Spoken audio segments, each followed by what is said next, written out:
নমস্কার, কেমন আছেন সবাই? প্রবাসী কণিকা আরো একটি নতুন ব্লগে সবাইকে স্বাগত জানাই। তো আজকে আমি চটজলদি আপনাদেরকে এই মেথি শাকের পরোটা করে দেখাবো। এটা খুবই সিম্পল, সবাই আশা করি জানেন। একটু বাজার থেকে মেথি শাক কিনে আনুন। আমি এখানে ফ্রোজেন এনেছিলাম। এই যে দেখতে পাচ্ছেন মেথি শাকের প্যাকেট, এটা নিয়ে এসে এর মধ্যে এই যে এইরকম ব্লক ওরা করে ফ্রোজেন বিক্রি করছিল। তাহলে আমি একটা, আমার যেহেতু অল্প আটা, জাস্ট 2 কাপের মতো আটা নিয়েছি, যার জন্য একটা ব্লক দিলেই হয়ে যাবে। আর আপনাদের কাছে ফ্রেশ থাকলে ছোট ছোট করে কুচিয়ে আর একটু যদি হালকা গরম জলে সেদ্ধ করে নিতে পারেন তাহলে ভালোই হয়।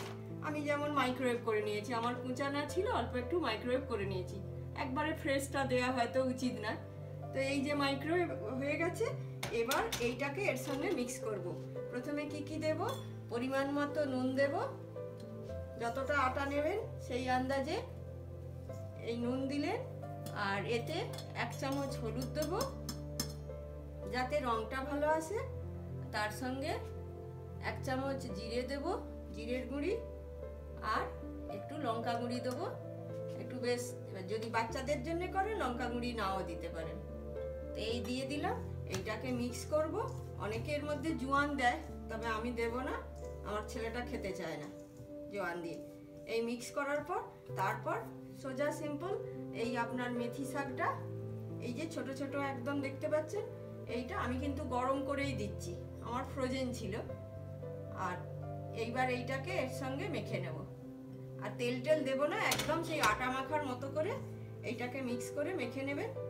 নুনটা দেখে দেবেন, যেহেতু মেথি শাক পড়ছে, আটার পরিমাণ থেকে আর একটু বেশি দেবেন, অল্প একটু বেশি দিয়ে যেমন ভাবে আটা মাখা হয় এইভাবে জল অল্প করে, হালকা গরম জল নিয়েছি আমি, এই অল্প অল্প করে হালকা গরম জল মিক্স করে আটাটাকে মেখে নেব। হ্যাঁ, যেমন করে রুটি মাখা হয় একদম সেই সেম ওইভাবেই রুটিটা, আটাটা মাখা হবে।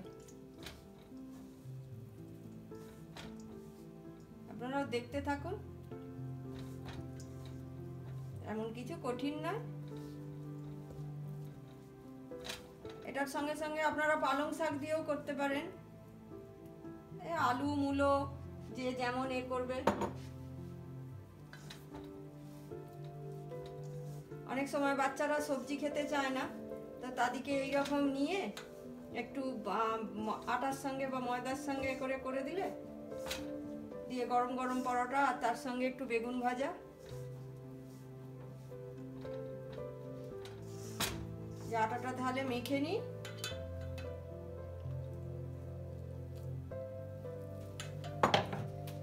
এই যে এইটা মাখা হয়ে গেছে। মাখা হয়ে যাওয়ার পর আমি এই 20 মিনিট ঢাকা দিয়ে রেখেছিলাম। এই যে এবার এটা আটাটা একটু সফট হয়ে গেছে। হ্যাঁ, একটু সফট হয়ে গেছে। এইবার তাহলে এটা রেসি করে, এই যেমন আটার একটু পরোটার মতো করলে ভালো হয়। পরোটা হলে বাচ্চাদের খেতেও মজা লাগবে, বড়দেরও ভালো লাগবে। একেবারে রুটিও করতে পারেন বিনা তেলেতে, ভীষণই হেলদি। আর এতে আয়রনও আছে প্রচুর মেথি শাকে। মেথি শাকের একঘেয়েমি চচ্চড়ি অন্যভাবে খেতে তো বোর হয়ে যায়, ওই জন্যে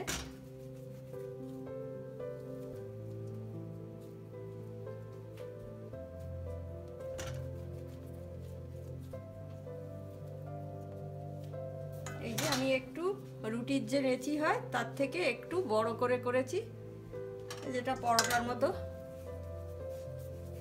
এইভাবে গোল গোল করে সবগুলোকে বেলে নেবো। তা আমি এই মোটামুটি 2 বাটি নিয়েছি। এই যে এই আটার বাটির 2 বাটি নিয়েছি।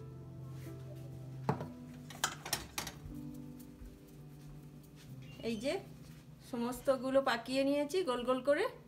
এইবার এক একটা করে বেলে নেব।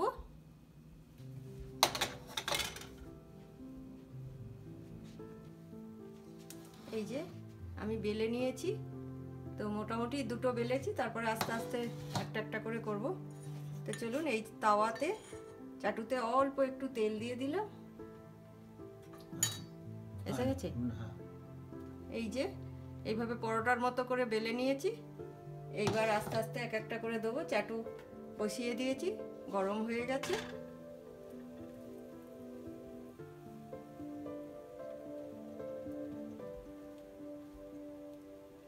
অল্প তেল দিয়ে, জাস্ট হালকা মানে অল্প অল্প তেল দিয়ে করতে পারেন। প্রথম একটা পিঠ আগে হয়ে যাক।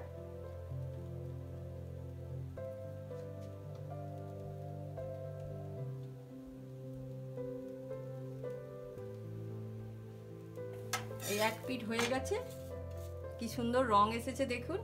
ওই অল্প একটু হলুদ দিতে রংটা ভালো এসেছে, খেতেও ভালো লাগবে, আকর্ষণীয় লাগবে। আর একটা পিঠ একটু হলে তারপর আমি তেলটা দেবো।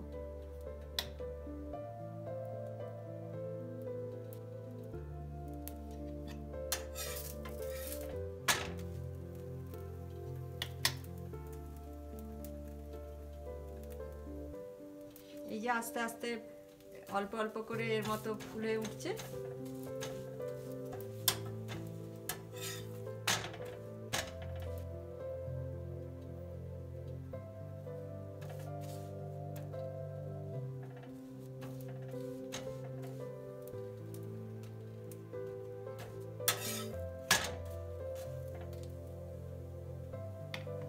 দুটো পিঠ একটু হালকা করে ভাজা হয়ে গেছে। এইবার আপনারা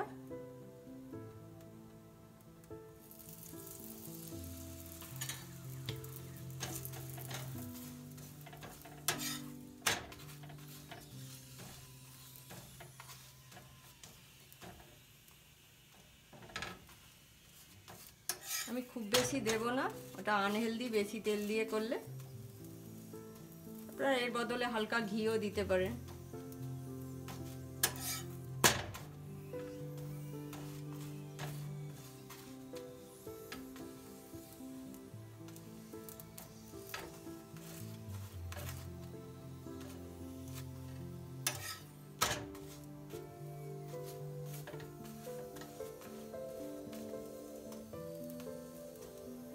যে উপরটা হালকা হালকা লালচে লালচে রং হয়েছে আর একটু ফুলে উঠেছে।